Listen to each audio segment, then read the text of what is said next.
Hello, Monday, March the 20th, and hot on the heels of a tumultuous week in the banking sector.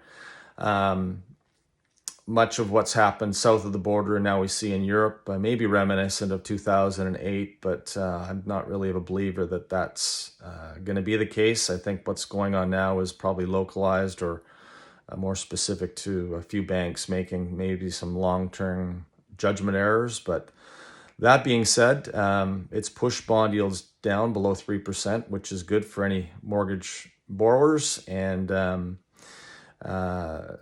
we'll see what comes of that. Banks have, or any of our lenders for that matter, have not really advertised any across the board reduction in rates. We've had a few rate specials come out. Generally, they're tied to an insured mortgage. So it's kind of limited in the sense there. I do think that whenever there's a banking crisis, it's a deflationary situation or issue. So there's more pressure again to decrease rates than raise them at the moment. The U.S. Fed meets this week, and a week ago they were talking about a 50 basis point lift. I have a sense that that might not be the case this week, and I wouldn't be totally surprised if they paused the rates, much like we have here in Canada. So a couple of emails and phone calls this week on opinions of what I might think that the banking sector may do, and I'm no expert, believe me.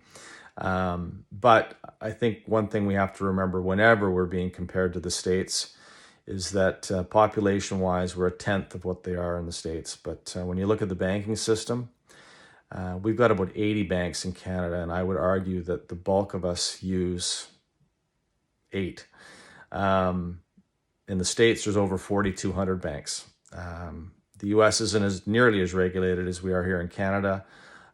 There's insurance measures in place to cover us for deposits, RSPs, anything that's sort of a registered investment is in good place.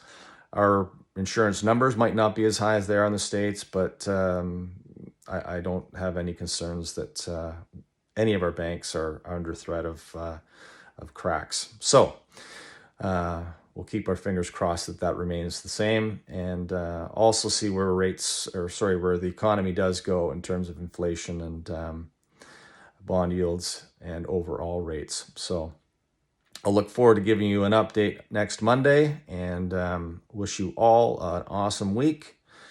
All the best.